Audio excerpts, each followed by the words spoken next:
Malo mai tau mau e hoatani ko kore ke hufanga I he ngā kala whatapu kutoa pe. O ku wha awa wat ba me heni, ba me heo pe ka ata mo ai whainga maari e koini. Hoko toa e POLOKALAMA ko ia PULUTOUSA. Pea ku mai heni foki pea mo whare aisi pe he foki kia TAVAKE ke mau whahoko atu ai POLOKALAMA mawahe koini o e ahoni. O ku whatonga pe ka inga o ku ongorere atu ai POLOKALAMA koini ke te kumotolu ki apina.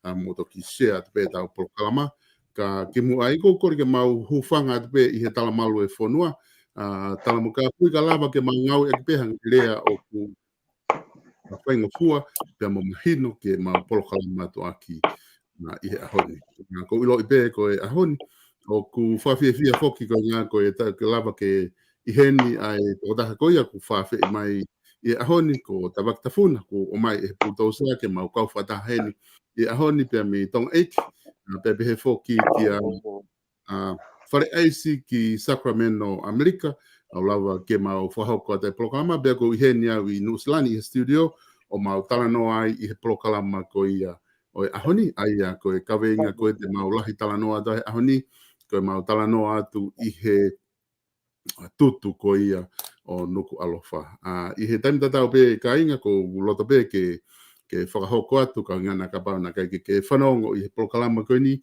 loto peke ki I whakahoko atu ai mga unga o POLOKALAMA koe ngana koe ma POLOKALAMA na lawa ke matalanoa ai pa mo e PULUTOUSA ki he ngahe isi ke he pe whapolitikari pe na ai lawe ai ki he tutu o nuku alofa me ngā hingoa pia koe whamatala koe ia koe whamatala pe me he tokotaha koe ni ko TAVAKE TAFUNA na ane iai na kauai pea ko hinga ia ko o mai ai tokotaha koe ia ki heni ia honi. PULUTOUSA ka maa TAVAKE whiawhia ke taitale rei ki moua ki he tau POLOKALAMA I he honi o ku whiawhia pito e tau whetaura ki he honi ko e POLOKALAMA koe ni tau whahau ke honi e o atu e whainga maaria lahi a pito ki moua tata te whitu ke te koe TAVAKE ke whahoko ai ho whamatala pea ke momanatu I koe ko POLOKALAMA ko toa ko whahoko o kai ke whiriwhiri tangata whai POLOKALAMA. Tatawa e pepe koe hā o to tuunga I society o ku mahu inga ia pe ai POLOKALAMA koe ni ki hataha pe o ku kau mai ki POLOKALAMA. I hene pehe ko whiawhia ke PULUTOUSA ki Sacramento. Mai, kare whalani. O ku whakawhawha mea kātoa heni Nari. Mea me ba manga mai ko ni ku hau he New Sea. Ko si ho New Sea he whana I New York he subway le rue. Ai lalo whonua na sai bene hao ne ka kia tā mate la vea toko hongo pulu. Pea lele masi I ia koe uri. sio ka tawonoa masi wanga ilo teka ke mahino pe ko ha uhinga ka kulare masi o mai me he motorway me freeway o mai masi I me ai ka kuma mai la vea to ko hongo fu be to ko fiha ka ku ha o ko ge hamate oni mai he me a sio I ni usi he Fox News Okay. mo APC o ku ia fu me alahi ai tornado habili tornado lahi au bito I Texas o habe o ha o tau kai nga tonga ai tege la mahino mai be ko ha mau hoko ka ko ki prif ki news be o atu ka ko ki me mau inga ia ka te au he ngo ko ni ko sai ne ki tamatonga ko vita bea aka pulu ki tamana tau mai me aba ko to tau me da mai temba bay pukania temba bay to sai ne tamasi I he contract I koni na ulere foi tawe fa benima fitu nima miliona Okay.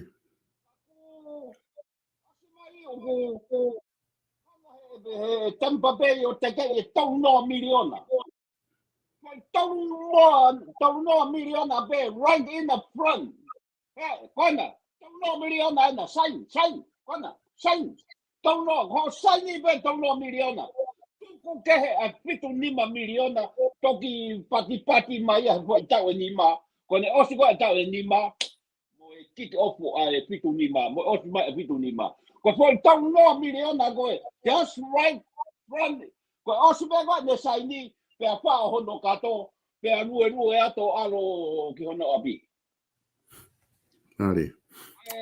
Ki ongo ngō be ia. Malo bito. Mea koto sai mea koto. Okay, o whai.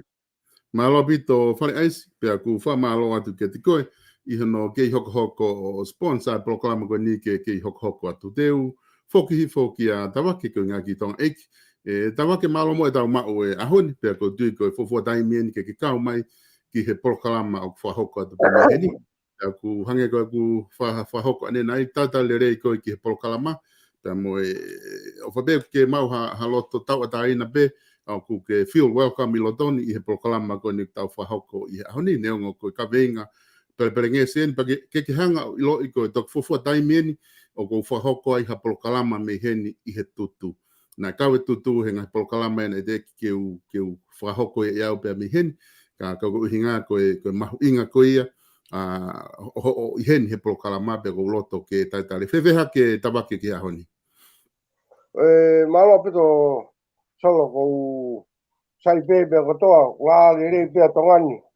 Pa ho pe ya ko ye ha me na uno ho pe awia ne u a ka ne u o te pe ko nga ko ke te ta POLOKALAMA ko mo le pe ko sai be me ko toa malo pito e TAVAKE koe tala no fo kia ke tutu koe ka tala no o pe ko tui ko tokolahi o ki na tolo ka kai tonga o ku na o si ilo le pe tala no ke no koe fo ke ka kai tokolahi ia o ku kai ke na te fesi o ki na toluia ki fo ke ka venga koe ni ko hinga be ko na pe he ko aho fo ma mahi ta haeni I he mo ui I tonga I he palpare ma koe na hoko ke mo ke tau hoko atu ke whai hano wheu I atu ko loto pe ke o atu aki ata no ko ni ma mi pe taha ke to web app ke tau te wakai ki he mea koe na hoko I he wa feta.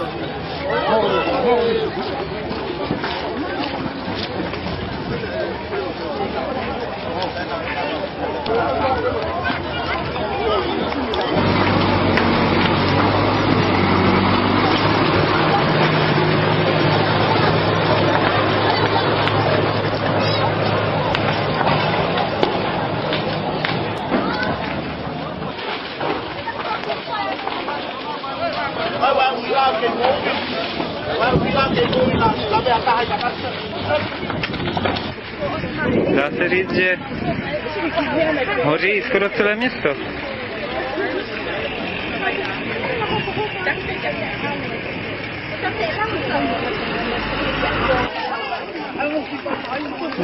Ups.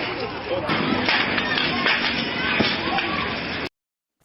tui tapaki koe whakatata koe ni koe ata koe ni o ku lawa ki tau mamata ki ai e lava beke ke toi manatu i lere i ata koe ni koe ngā koe mea ni nai hoko i he aho taha ono ko ia o Novema o e wafe mā o no koe taha ni o e mea nai te hoko pe koe ni fufua hoko ni ai riot koe ni ono tutu koe ha tau kolomu ai no alofa e tawake ko lot beke o atu kia te koe whainga maari lahi taha pe te matoki puni atu pe mo lango atu pe mo fale aisi pe aku ata pe fale aisi ke lea mai i taimi ke fia mau ke hu mai ai ka koe ngā koe heni a tawake ko fia loto ke o atu ke te koe tawake koe taimi koe na e whaia e tutu koe ni o nuku alofa ai vela koe ni na e hulu i atu na ake i fe ia he taimi koe na ake i tonga pe na ake i murini koe pe ko fe tu na ke iai na ui nusilani au ia he taimi koe ia Malo apito solo ya upape fatapu mau atu pe hangaire hanga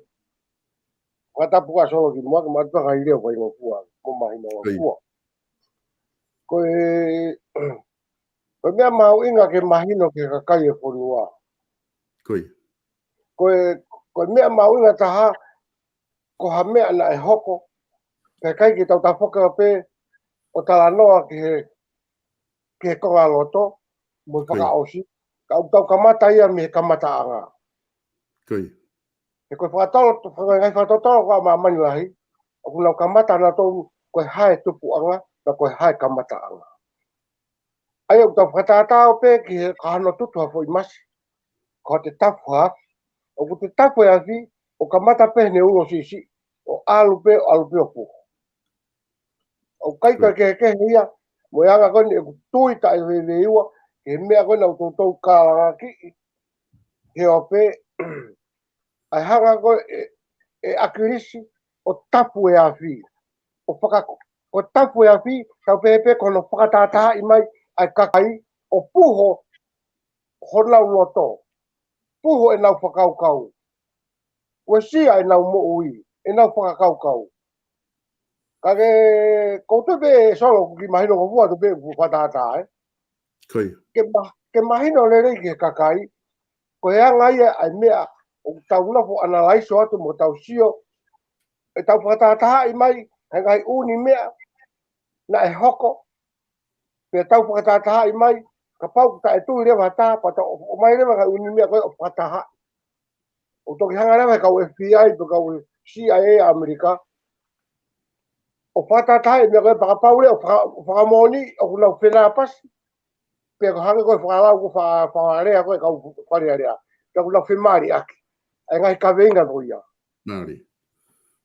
koe mo oni ya ko matunga mea ai mo oni ke kai ke tau to mai pe to hafo I siu beta o ta no kai whemau ke lahi ngai I siu ke tau o mai ki whakatata ke na whemari aki pe ka pau na whemari aki koe au na whakataha pe nau maa popo koe mea ia koe kauhui koe lai loto le rei pe aki riski ai kana u mea whamea panga pe whatulo atu pe solo koe uhi koe foi viti o mahu inga na ukore te molawa o mai foi rea koe aki riski hitai koe na puhanu kalofa ka sai ka te kimboe ke hoa atu ka te toki lawe mai kia amui ka hoko atu pe ka o ngake lau toki ato whenga maari ke tuku mai whenga maari pe kumai foi viti o koe ka koe he taimi koe na whakataha e koe I he kamata mai koe a agrisi nene kamata mai ia I he tau I he whaihala mo ata ki tua mo lao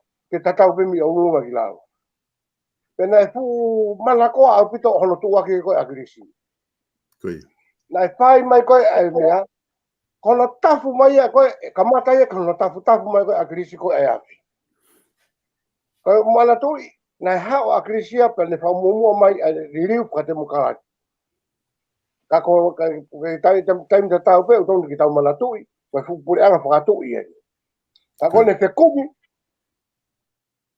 pe ko ne fie mau ke tau whakate mukalati ka whai mai koe ne whenga mai koe tangatani o ne ilo koe ni koe kuo Me mau ni mai kakai e fonua mo loto e kakai he ne kamata e ne tafu mai koe aku. Mo ne ngahi rea, mo ne ngahi whakafotunga, mo ne ngahi rea o pehe ko Britania. Nai kai ke tala noa i kai riu kawai, nai tafe toto.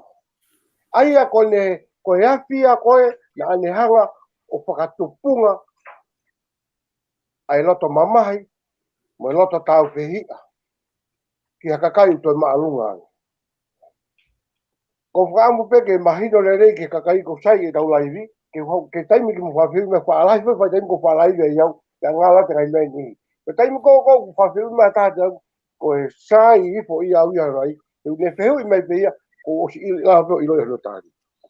Pakohana, malo apito. E toka ke kou tui o ku mahino apito ai whakaukau ke o mai, ka ki mua ke tau hoko atu ko kore atu ke te ki motoro, ko tau apetu ke kau mai i he polokalamani, pe ko ke whanongo i he polokalamani, pe ko tatau pe ko wheta whaaki o ko ke iai whakapolitikare, ko kore atu ke mo kataki whamore more, ka mo tuange mo hawhainga maarie ke whai pe polokalama, pe a whakahoko ngai whamatala koeni, o mai e tawake, pe a kapau o whepaki mo tui, pe kai ke tui ki ai, ka kataki whamore more, mo ngau e ki pe ngahi rea lelei, ko ngā ko taimi ni o mahu inga ke fola e whalaka tau talanoa. Ko kai tonga ki tau tolu, e ngahi kaweinga ko ni o te ke fuhoha a belere ho suka mo toto maulunga, ka ke tuange mawhainga maari o e tangata ko ni ko TAVAKE TAFUNA, o kune heni ke ne whahoko e ne whakamatala o whatatau pe mo mea ku mahino ki a teia i he tutu ko ni o nuku alafa. E tawake ko hinga foki na ku mahino ki a te au e puipuitu au ke o mai o ku matuunga ia, i o whakaukau ko pau ke tau tala noa ki he mea na ne hanga koko o build up koko ai tutu o nuku alofa. Ko inga ke mahino ke kakai, wai kakai ia i he kau whanongo, maha ko toku fufua taime nia kuna usio atoi ka te koe. O kwa te ke na honga fu iloi ko hai koe, ko ngā kuna uila ahoni ko TAVAKE koe. Ka ko inga ke tau alu pehe tau tala noa pe tau nofo pe i he pesi ta tau. O kumatunga e whehu ia te koe, ko taimi koe nai whai e tutu i he wafe mao no na ake iai i nuku alofa, pe na ke hange koe ko au mo whare aisi na mawhanonga tala noa tu pe me otu murini. Iyo, nau i taimi ko ia ko i rotonga nuku alofa, taimi ko rotonga poupou ka kaha i poupou ke ia akris. Okay. Ai ko taimi ko ni na ke kawai ki he poupou ko ia o tui wha politikare ko e pati te mukalati o tumotunga o wha i he taimi ko ni tutu. Ai a ko aho ko ni na ke i lotokolo ai i he mea ko na e hoko e TAVAKE, na kai ke i he omo apika na ke i lotokolo ai, Iyo, na ku a pehe pongpong ko i hau ki kolo. A ma pehe pongpong to pehe hau ki kolo i pangaisi. Koi. Ai ko ha hinga na mo alo ai ki pangaisi i TAVAKE ko mo alo ki ai na ai foke e mea na hoko i pangaisi i e TAVAKE. Na e fai foki ki mo foke fai ko ni ai feinga ki liriu, na e fai toku ngā ue ai ka ngau whapure anga. I he wafma ni mai. Na e fai na toku ngā ue na tol ke hiki ho na wahe. Pe a osi ko na toku ngā ue mo vete atu ko solova.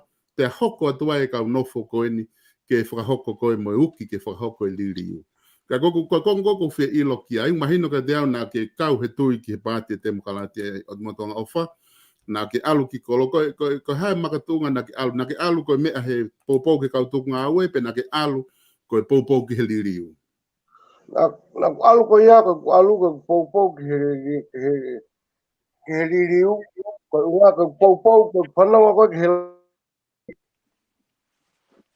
ke whakatemo kalati, e tu maari a tongani he temo kalati, e maawai vahe tāu, e maawai atakitua, e maawai whai totonu, pene whaalave e koni koe ki he mea koni na kuhingo hoi ki ai, kone o mai e ngahi ata, o kulawa ke wesia e kakaia, lawa peke te whakamoni.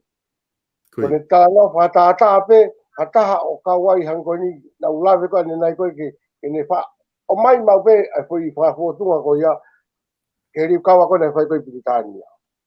Na kai ke riu kawa ia ki hatalanoa, na riu kawa ia ki mea tau. Na tafe toto ia.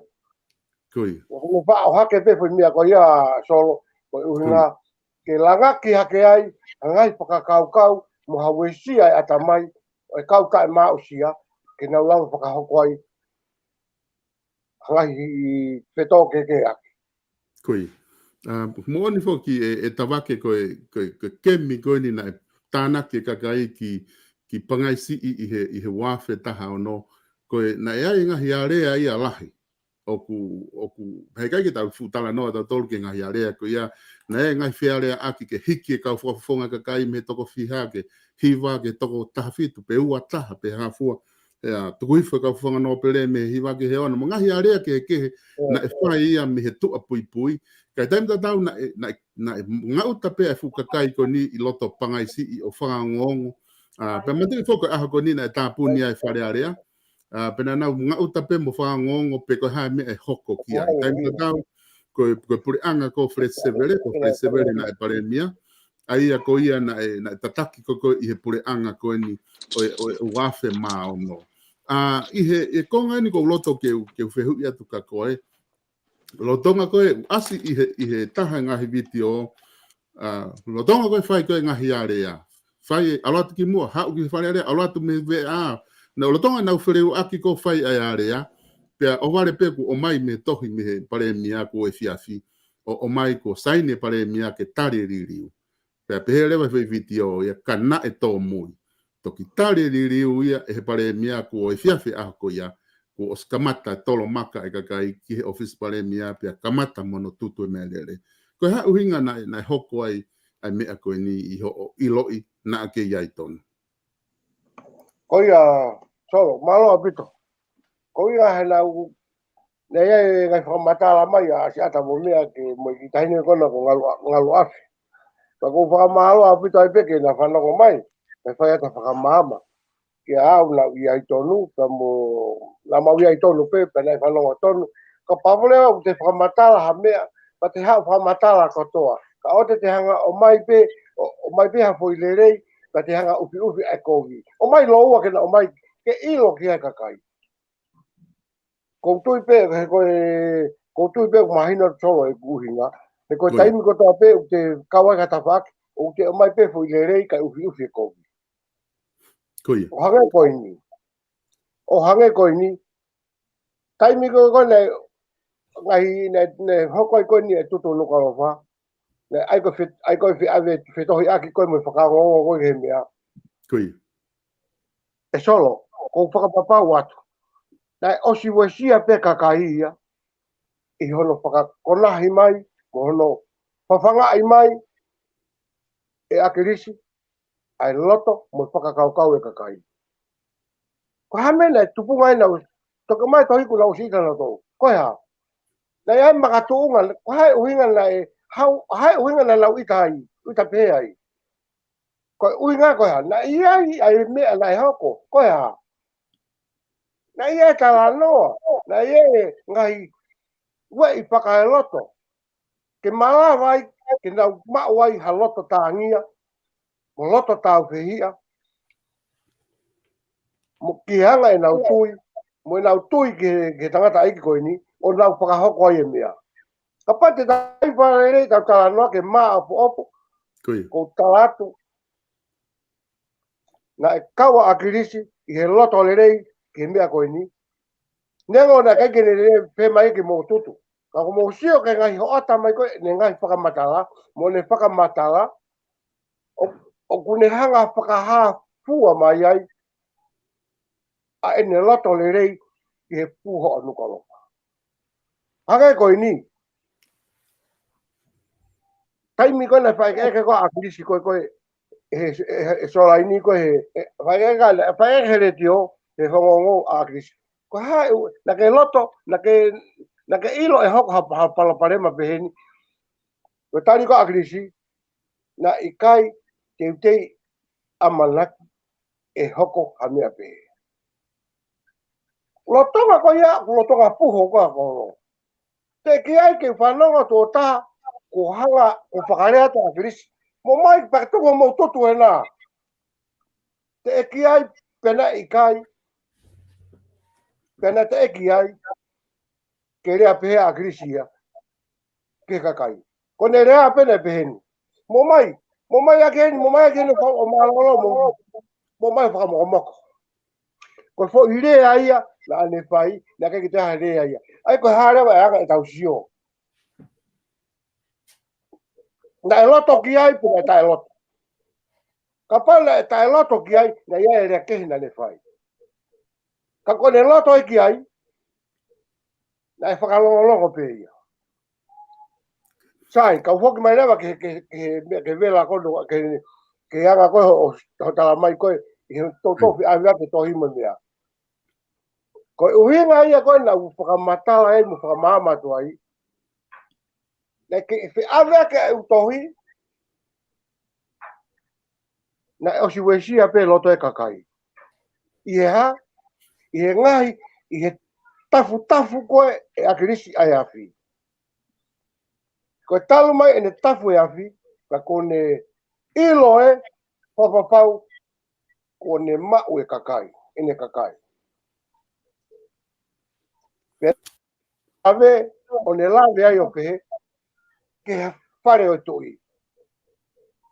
Ko mou hori, ko mou ai pehe, ko whanua ni ho mou whakakui, ko whanua si hova. O mou sio, ke ngahirea, ngani au mai. Ka whamore pe e paengani na pehe, o ko atu hamea uroi i kai. O kautara noa i he mea moa. Kana e wesi ai e whakaukau, o i kai ke utoi lama, ke utoi tautu hifo, o toi whakakaukau le rei. Kau tui ai pe au ki hene mea kone whakamalanga ai, o wesi ai pe whakaukau ia. Kei whai koe pe aki koe tohi, o si wesi a solo ai loto e kakai. Sai kau ka apea ki whatata mahino. Koe hae uhinga, o kunau ita ai ki whakamalanga mai, ai kau tui a koe ki he poupou ki he tui mo hau e ki mo karistiane. Me TAVAKE taha. Ko hae mea kunau ita ai, koe ha, na wesia. Solo ko whapapau, na e osi wesia pe kakai ia. Ko ha palaparema, ai ki kakai koe na tautu mai mi pangai lahi, o pai mai e nau poupou. Na i kai ke nau lau mai, pe te nau kape mai, pe te nau tolo mai ha maka.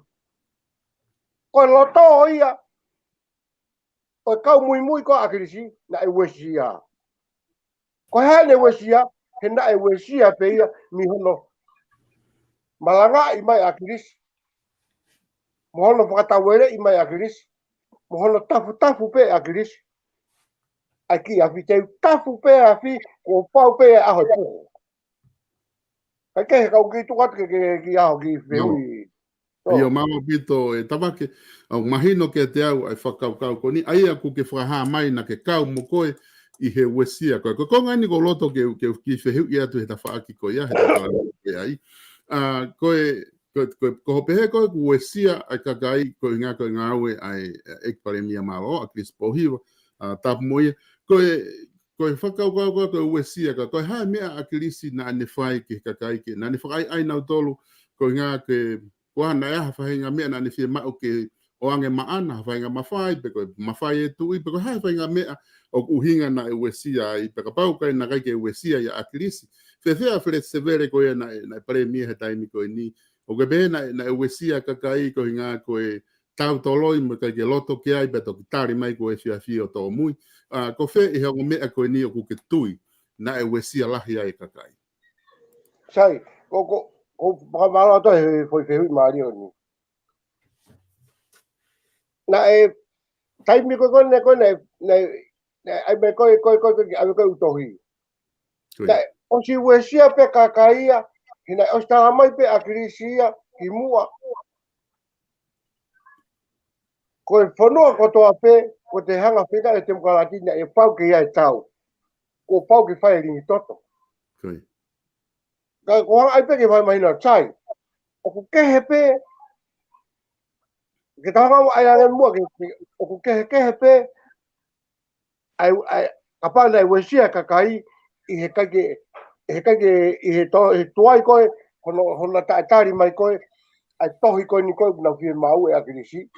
Koi. Pea kehepe, ai tafu ia koe akirisi e ni ki afi. Kapate mo hanga na fo joa rei, o ko fu ma sila apito, ke hanga ana raiso mea koe ni. Kehepe, ai ita akakaiki, hena kaike me ita akakaiki he, ta koe ha. Ko akirisi na ni tafu.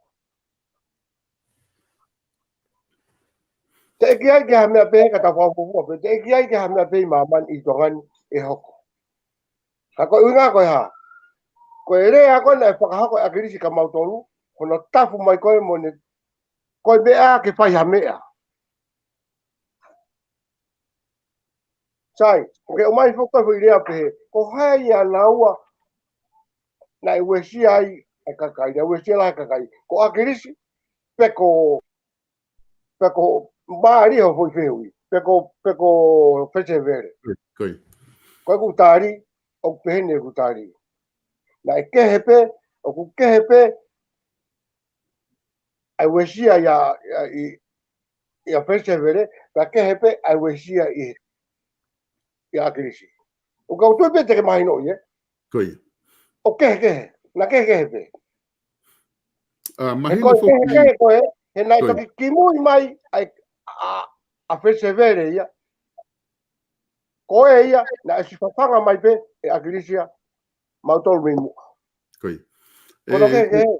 E tawake o mahina bito ka te au ku Maria bito ho tari ko nga ke o mai o ke hanga whawhai ke ai ongo wesia ko ia una taptaha pena wesia una lere ke pe ongo rei ne ai ongo wesia ko ia ki ai ta mahina bito ka te au ai whatala no ku ke whai ko ngai ni ko loto ke mahina ke te au pe mo kai nga ko ni ku una whanongo I POLOKALAMA ko pare mia ko flexevere ko hai mea na uhinga ai ene whakawhewheka pe ko mau hala ki rea ko na uhinga na kalo ai kai whai motari e riu ko ni na o atu he ko e na e pare mia ko whehui a kuia ko hai ene mea e mau mea ai ko hai ene mea e mau mea ai me ne whinga holo he kunga he kua e tui ka kai toko lahi ia ka pau na o atu pere o ka kai pe sio ke funga uta e ka kai pangai pe whai motari mai tau pe he ko taha waho ata tiga ke vave ai ke fa tutu he taimi ko ia ko fe da tau be ko watu he ta fa ke akrisi ka pau o na e wesia ka kai ko fa ai ki na tolo e akris po hiva ko hai me akris po hiva e mau mi hono fa ai ka kai ke tutu anu ko ala fa Kono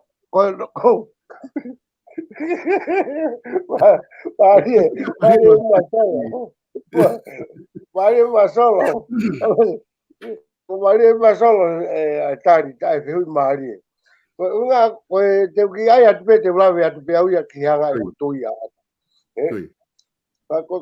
Ko hae mea akirisi ne whinga keke te mau. Ko uhinga, ta osi sio roto atu pe tatou, na e whinga akirisi ki he ririu ka ne whinga I ke mau e mawhai. Ke ne mau e mawhai. Ke matui ko whatemo kalati, ko o mai tuhi fo tui, ki whakalangilangi, ka whakalere pureanga e kakai whanua ai pureanga. O mahina te ka koe, ka pau e te tāla pau te wete ia. Hoko at bego e tawake ko pa koe ko persevere ba. Ko me pe ko hala ai to ko na ke. Anga ko ni ka pa te fatala no tao mo koe. E ai ma ho hinga au. Wa ate ko hinga ako. O kuna tatau lo ua pe pa ka ho fa pe. Mana tu ke pe ho pa ka hinga pa ke pe pa ka hinga. O kai ke ia mo fo yo ua ko ni. Mo ua ko ni. Si ko na wo sta pe au o kuna ke pe. Ko ke ni ko ia ko pare mia a persevere. O kunengo na ato a firi. Na ato loto kakai. Te taimi he koe pū he koe ia kune taki he whanua. O kune si o te tō tāku toi maungang. Koi. Ko ene a fio. E kapana ki whakamau mau hipo. ina hamulele mai fukoni e mea ke whawave i koe mea ke whawhewhekai ola toi holomui ke whakawai vai na wale ko toi whakapiko ia kakai ka paula toi ki take time mo tuku anga whainga maarie ke pure anga ke lava ke ahala pe folai pa mo ni afio Koi.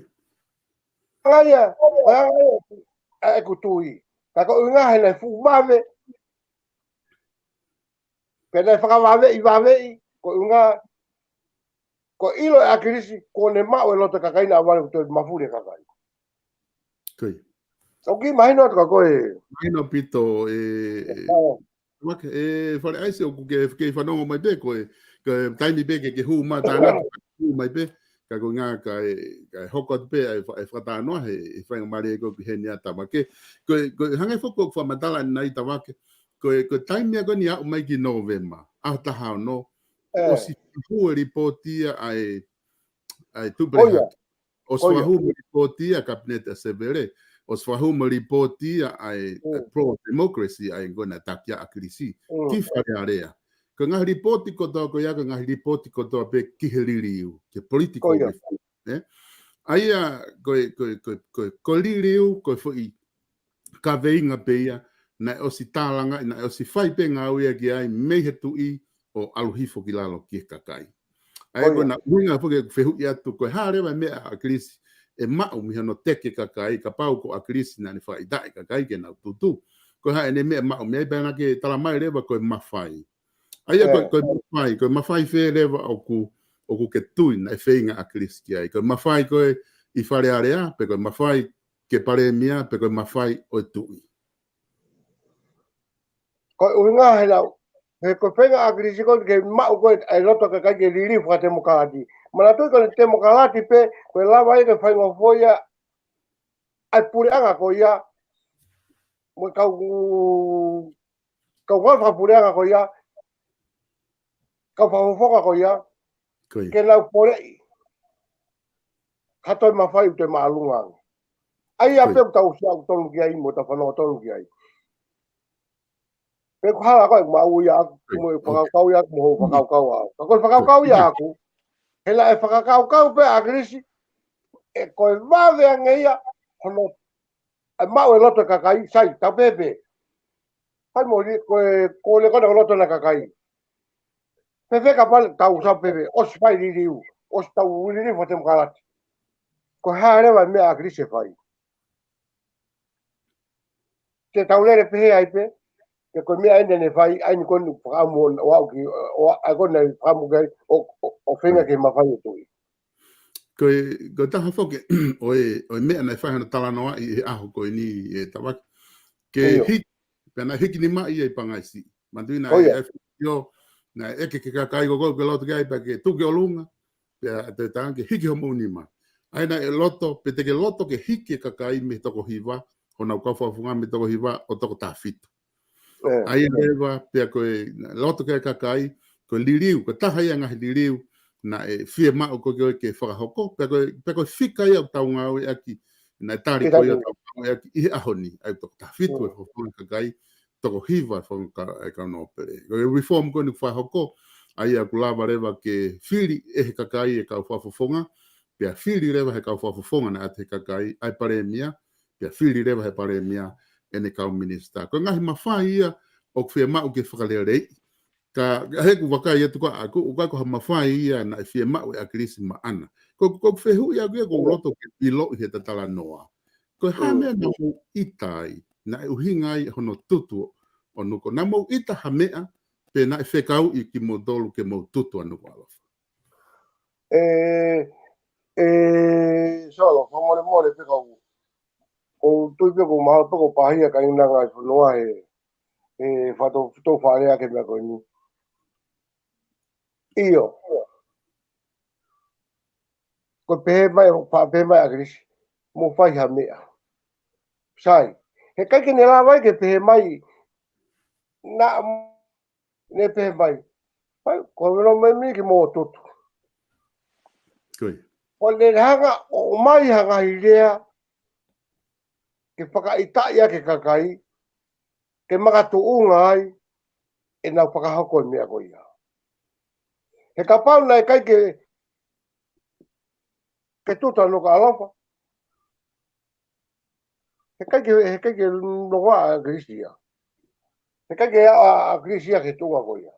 Ka koe ha, na ilo e a grisi, he ne, ka pepe, ai fo mo whinga mai mo toke pe mai, na pepe a grisi ke mo tutu. Sai, te pepe pepe taha, na pe mai na toia, e taimi na wala ngai popula. Na pepe taha ke alo tutu ke alo ngai popula. Sai, o where vai mea ko ia. E whekau mai a grisi ka mautolu, mune malangai mai mautolu, ke mautui ki ai. Ke mautui anga ke mea ko ni, na e riu kawai, ko riu kawai ke a toto. Te tau toi whau ngai whewhi ko e solo. Ko le pehe mai pena e riu kawai whanua ko toa pei mamana e riu kawai, whakatui na e riu kawai toto. Te tau te hanga whau ngai whewhi. Ma tau hanga atalatu. Ko ne talamai ia, mo sia ho mo mata ki he, ko ne rea ia, ko waka whatapu. Sia mo mata he mea ko talatu, ne whaka riu kawai toto. Ko ha, tutanu ka alofa. Ka tau kai toi ke mo ring toto. Ko toi pe mahina to te koe, ko wina me na o mai koe tafu koe afi. Ke mo whakamaoni i ai, a e ku tui tai toi veiua, na e loto pe a krisi ke tuto mea kana ki ne lawa rea. Ko ne rea pele le whai, na ne whaka, hanga koe malanga. Te ke malanga mai he hafu potu pola, whaka takai hake koe Nusila Britania, ka hiri koe kai te whape mai. Koe potu pola oni tamai ke pe mo pe baos. Ai na te penu ke pe. Na toki whape mai pe a krisi, mo o tutu pa whakau hai mo mea. Kana tala no ma krisia ko pure anga ko fatu ko tope na fai ali ukava na fai tau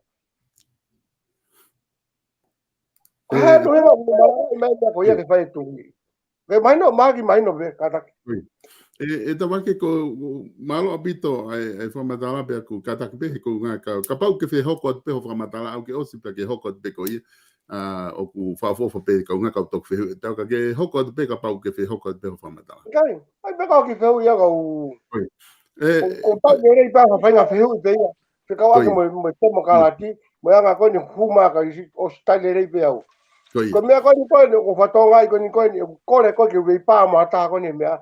O ko tai nerei hata ke ma penolo i re teo. Ai ke, koe ni aku ke hao koe ki tau pōpō langi. O ko ka vei pā ni o ta popola. TAVAKE ko fe taimi na ke ilo ia. Nese na fai fo ke hopo na ke kau he ni ko na mo alo o ngai popula ko nga ko kai ke lava fa mo ni mo ta fa aki ki to ko alo fa pe lava e ka tala ki a fa mo ni mi na ta fa aki.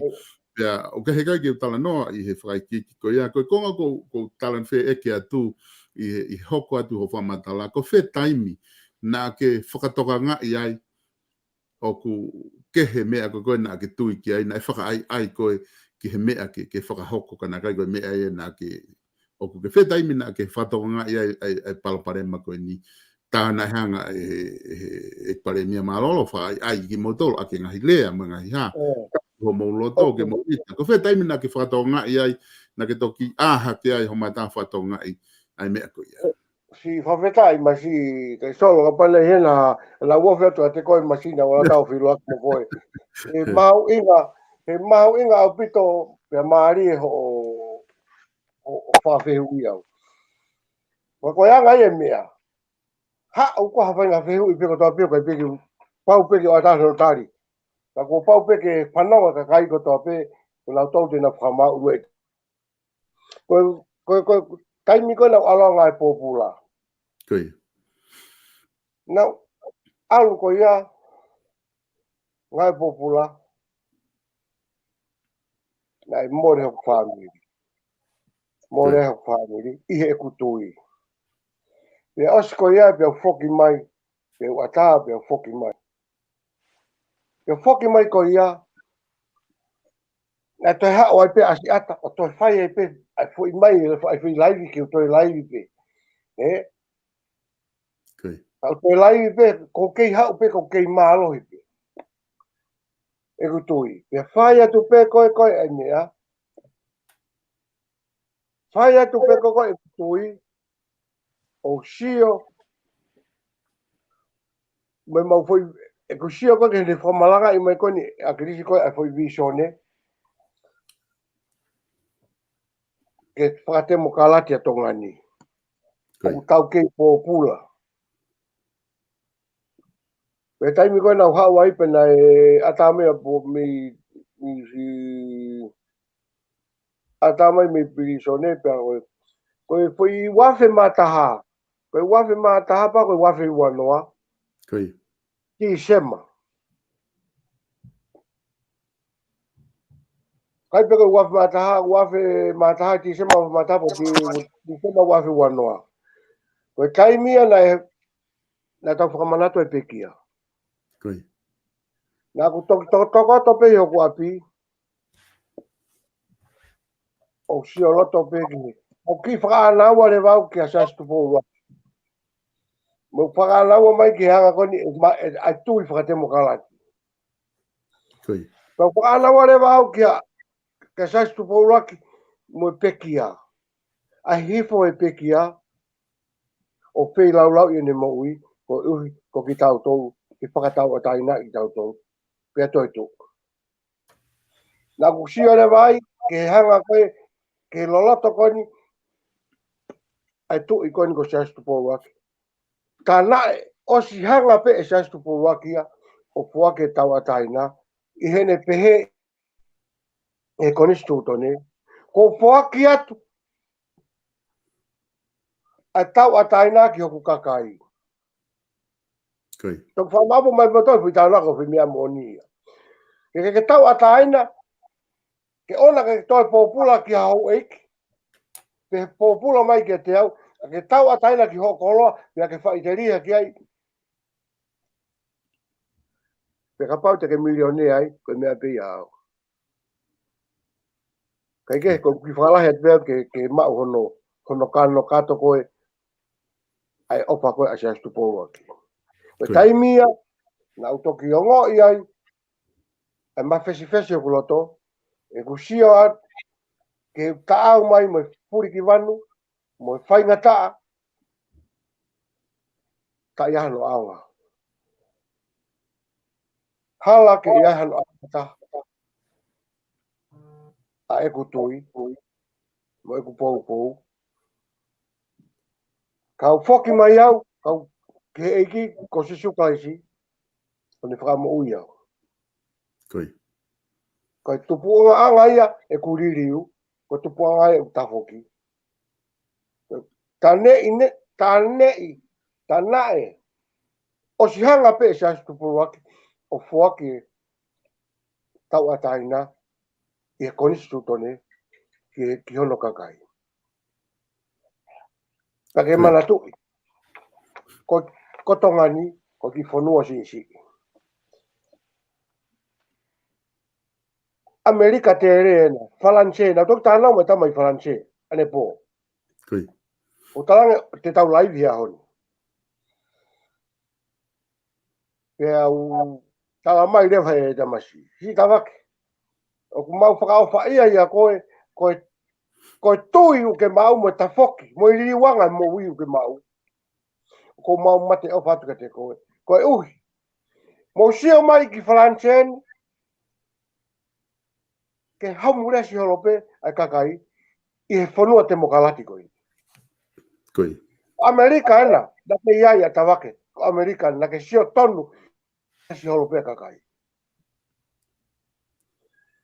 Koe whai ato e hafu mea, na toki awe ni pangai lau piriona, koe awe ki Ukraini. Koe tokoni ki Ukraini. Kai whaka ofa pe ai haumure si ia. Mo sio, ke ofa a sastu pōwaki, kone o si whoaki mai ai tau ataina, whaka konistu tone ki he kakai o whanua. Ko ki tau tolu pe ia, o tau tono no. Kaya ha ta pe ala ki ko ia pe ia. O ai ke we sia ko ni su tono toka. Mo fa unga toka. Ke wa lo ku me ka pa ke no pe ke ho ka pe pa ko pe. Koi, malo pito TAVAKE. O pe ma huinga pito e fa matala ke fai. Mata I he wafe mataha I o sio ki te po lo aki pe fai le ba li wangai alwe foke mo wiki e ki. O ke lava o ku meni ke lava li wanga ko ni I ho nofo he patoa o ku tok lava pe ke te ririu e fai a hotoanga ka pa te mawahe me patoa. Wa fai nga mea I he patoa o ku nehanga o fai ai kita ke o te lava li riu.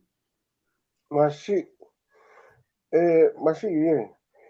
O pala mas ka pala hasiri ni aku ha te uhanga o tone ta ko hasiri. Sini lah. Pala tonu ke toko ni ko e ka kai ko ta po fana mo mai ope.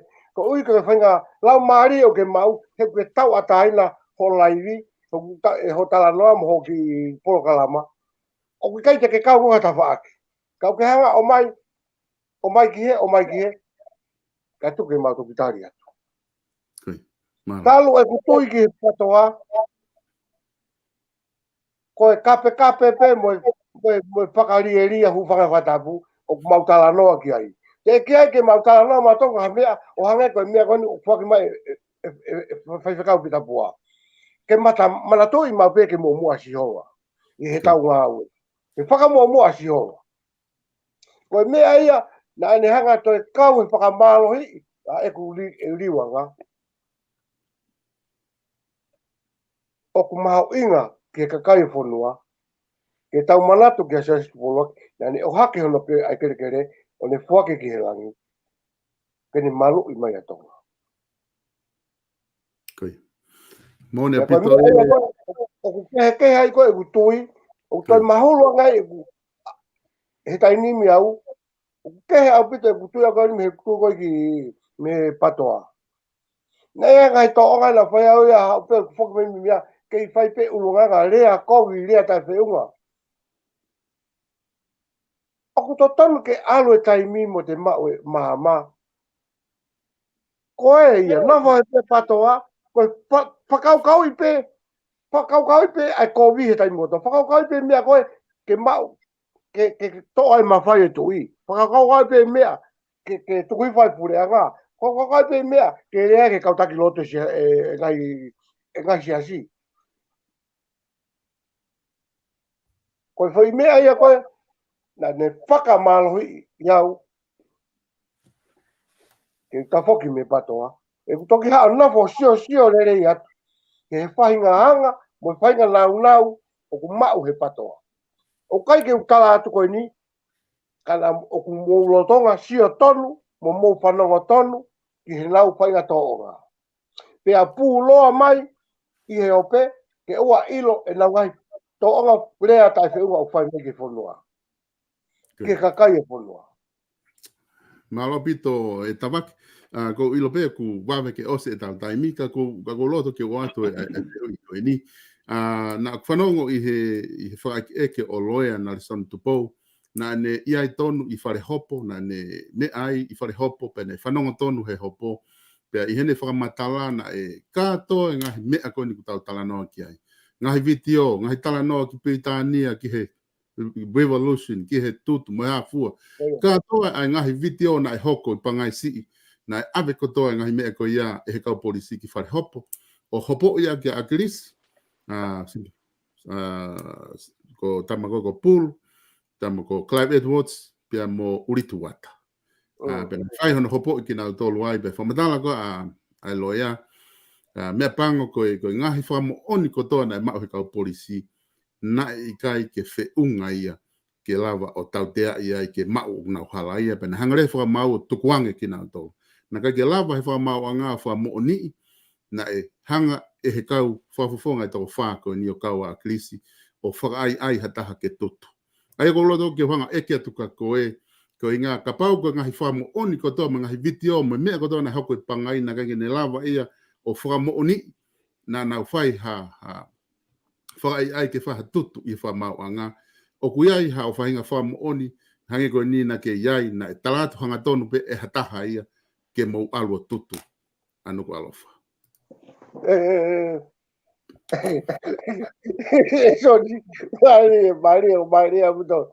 O foi feu e frau si gona o mai. Ka ko nga tu ya. E soni ka ke mole a laga. Ta foki mo ke hopo. Ke ko na foi ko ya ta mai, na ke ta no mai ai.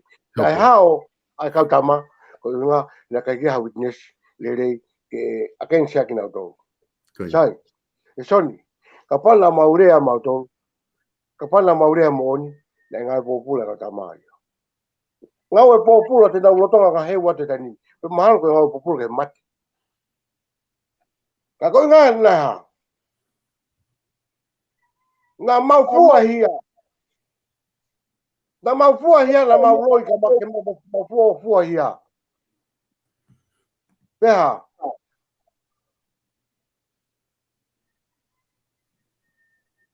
Peha o ka tama. Peha. Pena anu mai ka anu ahana to anu hi mato hi mausiwa ka na to. Ke mau ata mai ni vision. Ko e tawa ke kata ki mo ki e ke atu pa ke to hoko atu. Ko hinga na mo lu ia ke fa half final do. Ko ia. Ko hinga na mau hinga ke mau half final do. Ko hinga ko ne mau ilo ko anga ma whakau pe. Te mau kalo ko ui. Ka ara ka taki ko ini. Te mau han whainga maari e.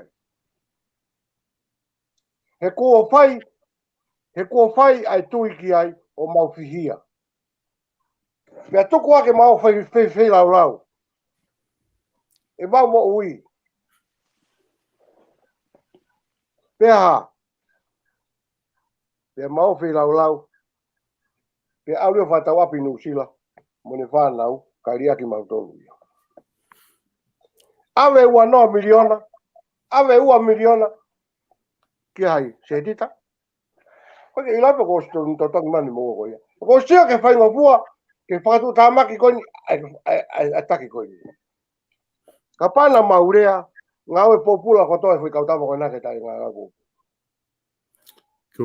Ko be ma ko tu ton ke tu pe mo ai me kona se dita ke ta fa aki. Ko yo venga que o tal da programa ka se dita no fa ka ho ingoa i programa tava que ko hanga e tu ka ko Iyo. ba be he tu wangi ka to ka kai ia ko na ipangais. Ko tana no be ke ko ko hai na ne fekau ko ke tutu ke kau he tutu no ka alofa. Te utoe talatu pe. Koia. He kaipe ke utoe awhi au mihi mea kono talatu. Koia. Ko whakamaa popo koe na koe mea. Ko akirisi mo ne kau pai pā. Ko akirisi na nau hangatu. Po tu mai ko mo mana tui. Ko tau ko liu kawa ko toa pe. Na pai ia aki aling toto. Mo whakauka. Koia. Ka koe mea ena utoe ai. Ka koe ia pe ia.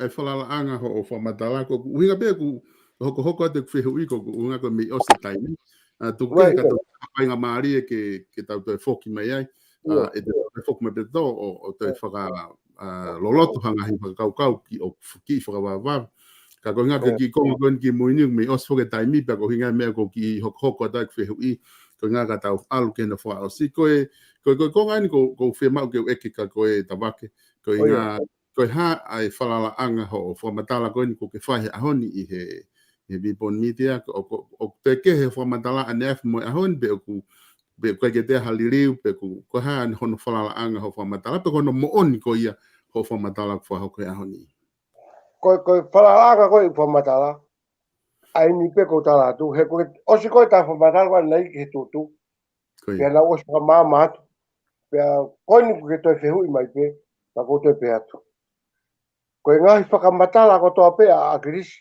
na ni hanga tafu naki mai ke teki mauton kai to ke hi mo ni pe mai ki maututa no kalo ko tari pe ia ko mo ni pe ia e ko den e kai ke no no pe pe a puha no kalo la ha na te tafu ya fi Tafu e fi, tafu, pa kone toki puho e. Koi. O kupe he kai ke te lawa ke to ia whaka mea, ka te ke ina fo pia ui ai, he koe uhinga, ai ko pia tu lawa, ko akirisi, ko akirisi nani pe ma ke tutu, ko ha, he nai ne tafu e afi, o wesi ai mo whakau kau. O more pe, so, he kai ke to ia whea mi ai, ke tu mau pe fo moni ko ia, na ane tafu e afi, o mau wesi ai mau moui, o mau tuiki ai, he na tau tala mai pe, ko ringi toto, ko riu kawa, na fai aki e ringi toto. Na fia fai aki whakau. Koi. Na e ke whakao se POLOKALAMA ke ta whoki ki a PULUTOUSA, ke o hinga ki na hane lau, ka ko hinga ki ho mahino ka teo ku ke hanga o whapapau i le rei ai konga ko ni ko a krisi na tuhunga ai ho mo tutu ka nu alofa. Ka ko hinga ko loto pe ko whapapa i lahe pito koe pa me whamatala ke whahe aho ni e tawaka. Pa ka hinga tai ko na ke kau i he fua kolosi i he tutu ko ni onu ko alofa. Pe ko hari riu ku hoi tonga ka na ke kau i hono fua kolosi ko ia ki he liriu ko whahoko. Mahal ko toko lahi nau tau reo ko tau murini madolo ko ia ha mau benefite madolo mau ngi ai. Ka kai ko ia o tonga. O kunau iai o dui me na ko hano aunga ka tina to ka ko me ko loto ke whaka osi aki. Ke wanga mo ate ki foi clip ko ni ko loto ke hanga o ko talanoa ni i he pau ko mo whala anga fo matala.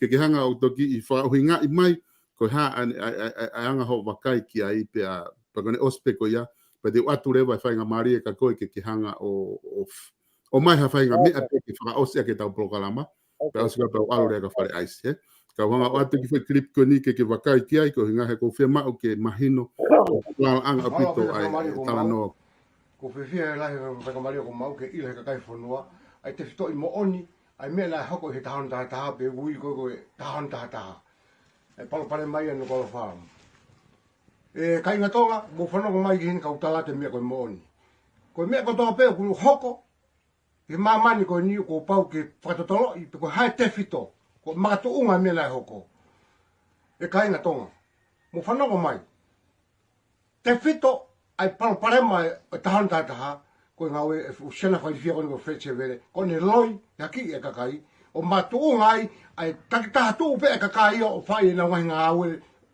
ki tahon ta tai ko nai pe faka ko wa e ta ka ko fano he lau holo ai mo poko ko na minusila o na pe ko akirisi na ni hana faka faka matolu o ku mole ke mama o ke mautala no mo akirisi ki hame pe pe whamatala i mai a krisi hama peheka tiki mautau. O kotu ke ilo pe ko ia e TAVAKE te pi. Ka ko hinga pe e tā te pi ko ni e ni i. Tēnā whanongo ke POLOKALAMA e tā e ni i pe tēnā confuse i he te pi ko ni. Ko pe ai whakamatala i he whamatala ko ni kutau whahe au ni. Mo i te pi ko na whamatala. Ko fe o tonu pe o kulava pe ke na tonu loua pe. Ore wa ke uki fa mo i mai maha kumata. Koia. O tatau pe ia me foi hopo kona e whai. Koia. E mauoloi. Sai. Tatau pe tau pe ia, me whalama malanga koe, e ko kei tui koe ki he patoa. E ko foi loi. Ko foi loi. Ko kono moni, ko peko ko loi. Kono moni ko wanga ai, ke atalelei. Kai ko kono moni, ko ai atalelei ka akirisi. Peasio mai ka mautolu.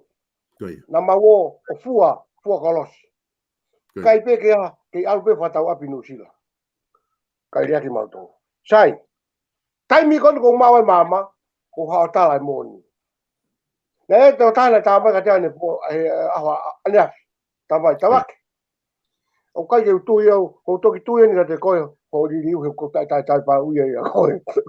Ai ko lausio ke foi tempo kona ke o mai. Na o sio mai foi tempo kona na ha ke akiata to mai kan te au.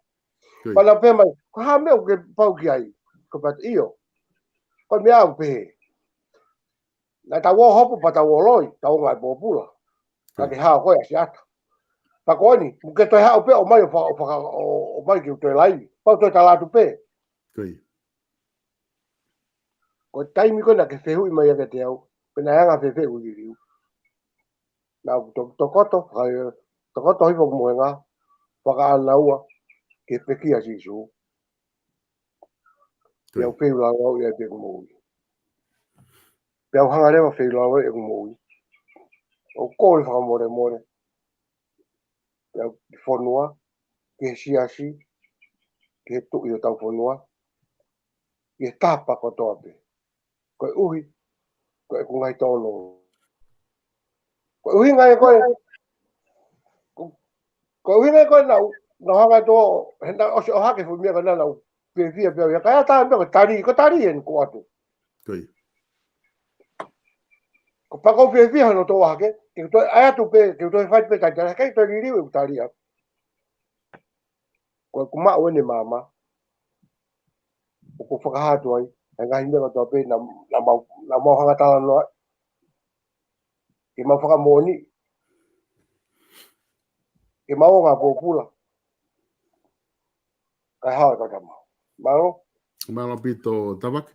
Bego tui koe he kai taha tene toe e kea pe te whehu ia, e tai muna whanongo ai, he te pi whanongo he whamatala u ke whai, koe kano kato ngai whakaukau ke o mai katoa pe. Koe whiri koe ki ai, koe mea ia kakai una whanongo e POLOKALAMA, pe te nau tui ki he tau POLOKALAMA, pe i kai tawake. Ka whamau he tau ia i ho loto toa ke whai e tau POLOKALAMA koe ni he ahon. Koe tui koe neongo o moitonga pa mai murini. Ka koe tau ofa ho tau tui pe mohono whare, pe mo tatake kuna whai ke whanua, o kai ke te whehu ia i hata. Koe kakai tonga, koe kakai kuna laukau aki ho nau tui, pe mana ho e ki, o tatau pepe ko whea whea, tupaku i longa pe i murini, taimi ko ku nau iai. Koe ngahi di riu, koe reform, political reform na e whai, ulahe ai whawhikiki ai, mo tala noa, o ke tu na e whehui koe ni ki ato pou nima. Koe tu i o tonga o nane hanga o tari e riu, pe tohi he sto, na e whehui koe ni ki he tutu o nuku alofa, hae ne uesia na e whai ki he tui, na kumao ki konga tepi koe ni, pe hanga o riu whakatonga, o riu o tohi e rea whakatonga, koe whai ki eke whapalangi, e nika nau tohi ke lau ai kakai tonga, koe ngā o kuiai ka kano le rei apito i he talanoa na e whai he tui, ki he tau riu wha politikare. Taime ni ihu lahe tau whawhikiki he ngai riu wha politikare, koe ngā koe tau whawhawhai, whakapolitikare, koe tau whanongo koe wha i tepi. E whare aisi, e sai pe ke o atu ki wha i tepi, koe ni unau pe, koe ngā ke ne whakakatoa ke tau POLOKALAMA he ahoni, o kai ke talanoa ki he tutu koe ni, pe mo talanoa pe me wholofola me he tui nima, ai ke o atu pe te o atu le whainga maria ka koe ke whama opo mai mo tawake, pe tau osi rewa tau POLOKALAMA. Yeah, honey, tabake. Good. I think it's a natural development of the original 19th century constitution. It's an attempt to take the principles of that constitution and apply them in 21st century idiom, which of course has to be democracy. Is this something that you particularly support? Yes, I've always wanted to do this for the country, and it's a very practical idea in that our political life has to travel at the same speed, at the same level as the development of our economic life. Is Tonga ready for this kind of more representative system, do you think? I believe so, because for the past 150 years we've had very democratic institutions, namely the churches, like the Christian church in Western Europe, even during the Middle Ages. These are probably the only truly democratic institutions which have existed in the country. For example, church affairs are discussed freely by the members who elect their officials and bishops and presidents, and it's the one of the institutions in Tonga where a person of relatively humble beginnings can rise to a position of great power and influence by his own talents, without aristocratic patronage. What happens to your role as monarch under this new system? Are your powers diminished or decreased or simply changed? Officially, the sovereign's powers remain unchanged. Because we are a monarchy, we have a unity of power as opposed to a separation of power. The difference in future is that I shall not be able to exercise any of my powers at will, that all the sovereign's powers must be exercised solely on the advice of the Prime Minister in most things, and in judicial matters, the law lords who advise exercise of power. In that case, I suppose we are different from other nominal monarchies which retain the trappings of monarchy but actually govern themselves as republics. Historically, kings have resisted diminution of their powers. Why do you think this is the way to go? Well, like others of my generation, my education has generally been a liberal European education, and I feel sure that without a European education, with a solely Tongan education, I don't believe I would have been able to make these changes. The events of 2006, when a pro-democracy rally got out of hand and there was rioting and burning and looting and much of the central business district of Nuku'alofa was destroyed, what role did that event play in getting this kind of political change? Did it speed things up, or was this change going to happen now anyway? There were changes, I think, the changes would have happened anyway, but what the riots did for me, it vindicated my belief in the system's approach to change, which was compartmentalizing each stage of the revolution and putting each stage under the charge or tutelage of different groups in society and in government. After seeing the destruction of what's called 1611 here, did you feel under more pressure to move towards this change? I didn't feel under pressure from below, but the pressure I felt was the pressure not to change, which was exerted on me from my own class and society. What form did that pressure take? People expressed to me their views, my fellow nobility expressed to me their views, and that perhaps Tonga was better off as it was before. Under the old system, well, I had a very simple answer to that, and that was, you can't expect to keep repeating the same mistakes and expect a different result, because that would be totally unreasonable. Tonga is a very traditional kind of a system, and the role of the monarch is very, very important in society. Will this political change lead to a change in the relationship between you and the Tongan people? I don't believe so. The relationship between the monarchy in Tonga and the people is one of blood, and indeed with the nobility as well, in that every Tongan, there's a Tongan phrase that literally means every Tongan has a road to the palace, which means that if you go back far enough in your ancestry, you can find that you're related to this nobleman or that one, or even to the king. In the past, the basis for this relationship has been one relative speaking to another. That's how they felt about it. Is this new system ideal as it is, or do you think there might be some more change further down the road? Well, what we've done is that we've given it our best shot and said this is a model that we've come up with. That's the present government and I. But I hope that in the future, if the government or the parliament find that what we've put up or what we've proposed is inadequate in any way, that they'll feel free to make the necessary adjustments. You know, it's not an unchangeable thing. I think our constitution should be kept alive with minor changes and adjustments to suit life as the country progresses.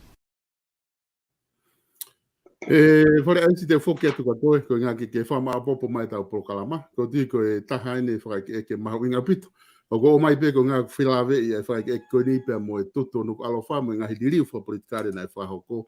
Ko anga i e wakai kia i tu inima, ai tu i koia nā ne whahoko e tau ririu. Pau tuat pe ia ki he kakai ku nau whanongo he tau POLOKALAMA ke nau toki taktaha tua pea e whama apopo mo ne conclusion i he wakai ko ia ai tu inima ki he ririu na e whahoko, kauai pa mono tutu ko ia o nuku alofa he taimi. Ka te o atu ka te koe whare aisi ke whama apopo mai, pa te oanga rewa ki a tawake, pia ko hiri pe ko ia, pia ko e osi e tau POLOKALAMA ko ia ki a honi. Malo whare aisi. Sabe, whamalo wat. Malo. Whangai koe lau ku whanga he ngai whakatapu ko toa ko osi ono whawhaki mei muana. Ko e tahani a meniti mauinga ka te au.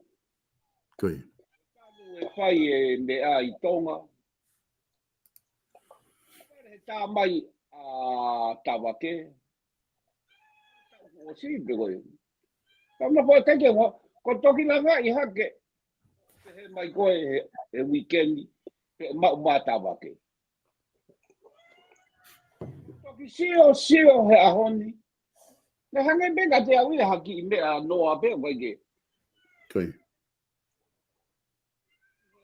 Tau sio ko ke tunga wia ya TAVAKE. Ahoni ia. Wano ke la mari e fai he masi. Hanga puka hingoa. A fo lea go ia. Lecture. Ia. Lea. Mari a TAVAKE. Hanga whaka maopopo mai. Hanga pusi mai. Hinga kakai be. One toko I mai e fo I mea. Pea mo Jesus Christ. Pea mo peki au tau teu ki ai. Mano. Ko whakakau koe ki he mea. E ku whakamau to tonu koe a aku be ia. POLOKALAMA. Pea ko e ku...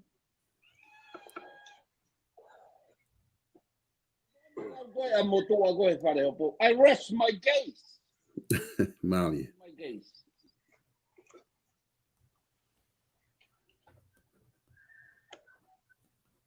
Whakahube.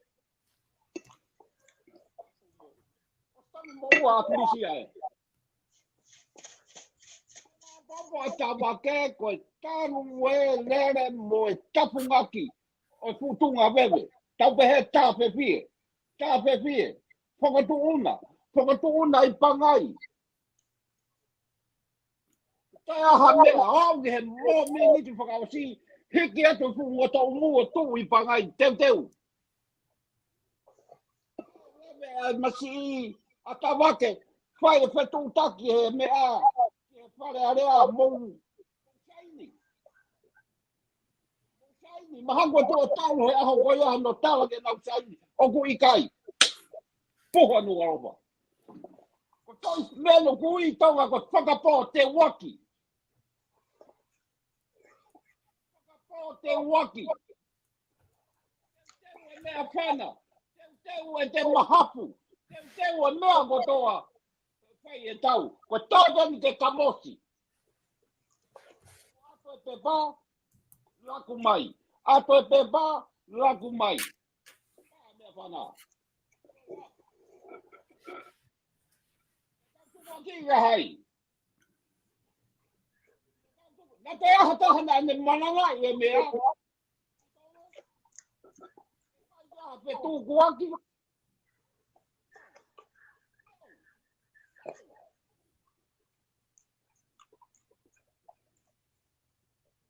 Haka whakamau. Haka whakamontau. Hell no. Haka na tongo ua tongo tau. No. Ka taku whakamore. Excuse my language. Haka ia. Whataka naha be. Tawa mai unga te mau ha whakamaoni pau. Ha mala hei.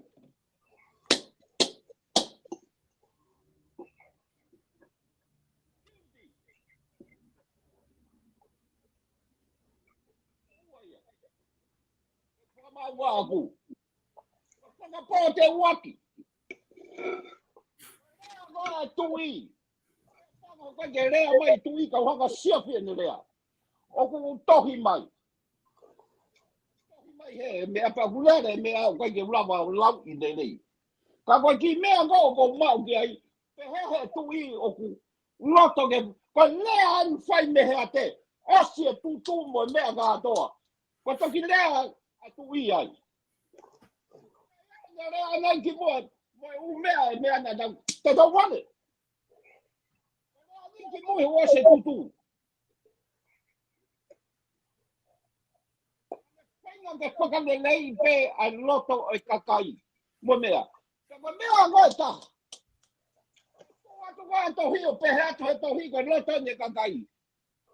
Ko loto ia patoa na whai aki e ni. Ko loto ia kakai o tonga. Ko more atu. ka kai ko na tui ko ki he ngutu ko e ko me ne o na do tui ia excuse ko ne to fora ko ni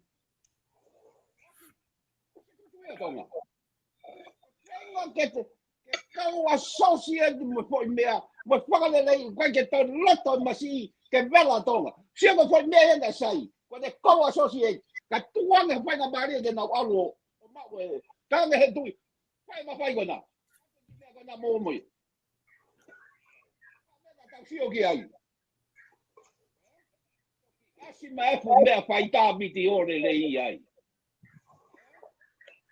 kukai he tamai wai aga nau Gare whakahoro mui ki roto.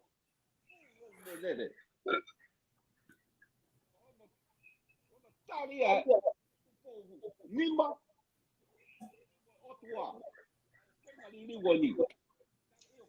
Go ahead, do it. I give you. John? Fuhu koe, tamako fuhu koe. Tama fuhu me I wawau tamako. Ko visa. Ka fuhu be osi be ane tamaya taha. Foki mai o visa. Hanga wai ai ke to tore ia visa. Mahalo te ia ko osiane ale sonia visa. Taga visa. Taga. Taga tama tosi ba tai go. Taga visa sai. How? Visa to ki laro. Malaga masi visa. O amoi ka to go ho de soni ga. Visa io na ko aku be tonga ka tu ko ko nga na ku ro te ke to foki mai.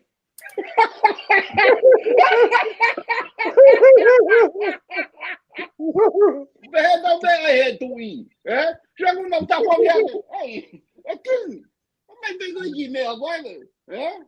Capaz de guardar teu ralo. Cabelo Hong de Hawaii. Beheda be democracia da América. Cabelo sai. A be ha ho ja. Ku me ro cabelo aí. Ku puria tu. Quando governa. França, lá o governo, Kago famaro tu kago togo tabak famaro opito tu. Kago ki famabo po be ta go kore atu. Kago na kau ko ta pe mo tabake. Ki tola e hokopulu. Aki si ane ki I ane ki kati ke whai ake mau ki I pati. Taka whai hae o maa mani umo ia. Taka te mo masi wai kari maha ki mea ke whai ake pati. Vai le siana. Whai ake mau ki mea.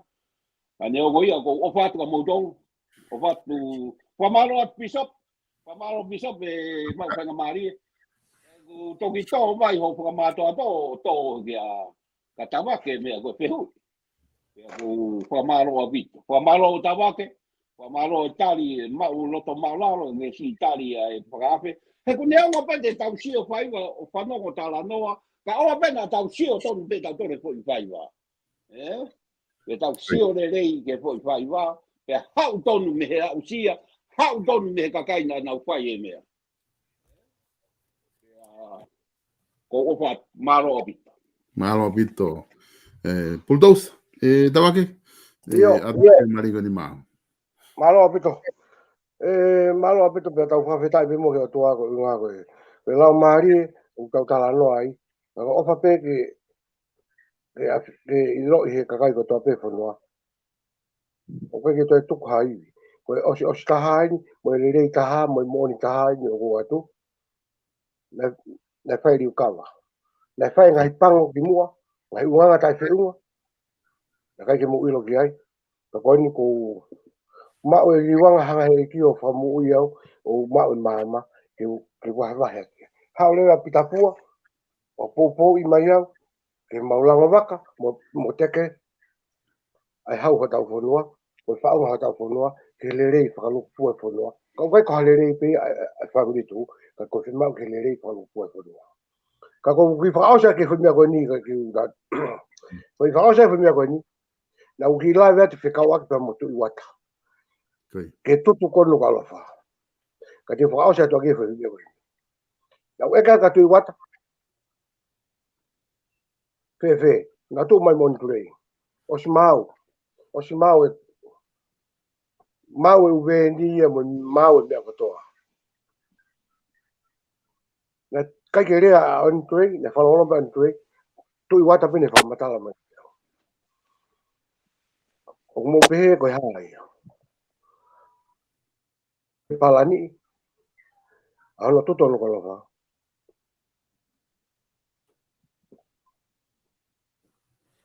O mai koe harea o pehe mai, o si mau. Mahi no mai ka te tautolu. Na e whai whakataha, na e whai palani. Na whai ngā palani whakangau e ki ai.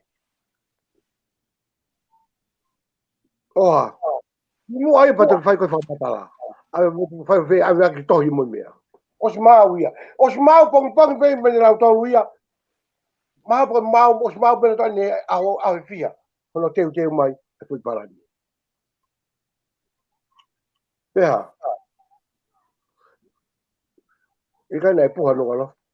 Ko foi rea ko atu wataka te au. O si mau. Si mau e uweni o tatakai. Ka whamare pēni ka o atu. Na mau pehe ko toa ka tui wata. Ma pete o te fufu ia mea. Ko e ku awhai ni a koe tui wata. Ko whenga. E whakawhewheka i urea ka te koe. Ko hamele. Na ke malatui. Ke malatui tui wata.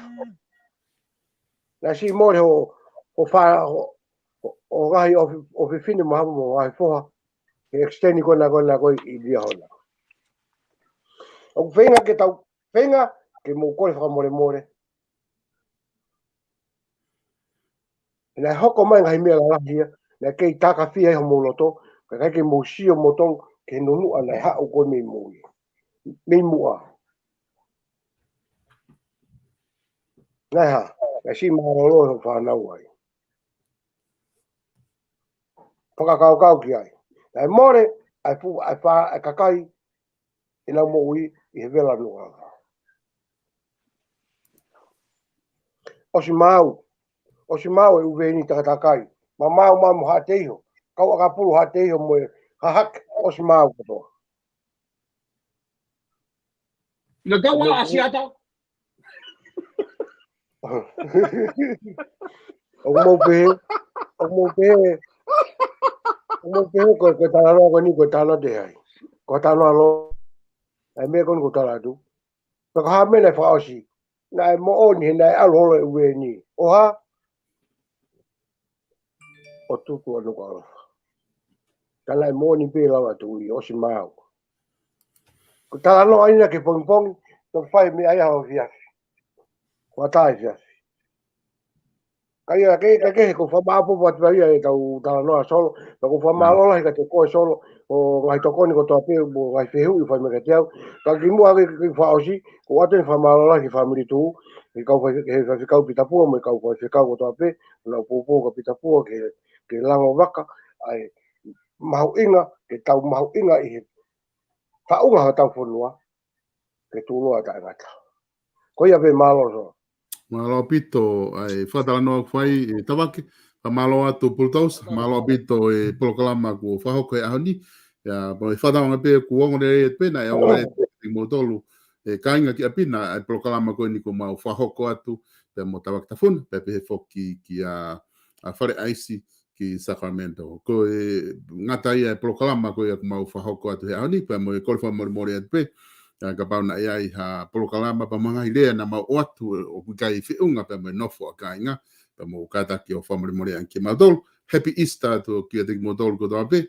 Pa mo mea ko POLOKALAMA hoko pe i heni ko POLOKALAMA whaosia pa mi heni pe a hoko ko ia e tau waurewa ke Easter ko POLOKALAMA hulo wifi pe mo kafoi kastake ai e whahoko atu ia i hoko ko ia ai tolu ai a community e tau noa mi heni pe whahauka tu rewa e POLOKALAMA hulo wifi. Kage, malo opito, mo mea, pe me he PULUTOUSA me Sacramento, pe whukia TAVAKE TAFUNA, pe me i tonga eki, Ko au Sylvester Tonga me he Vipon Media a mo mea.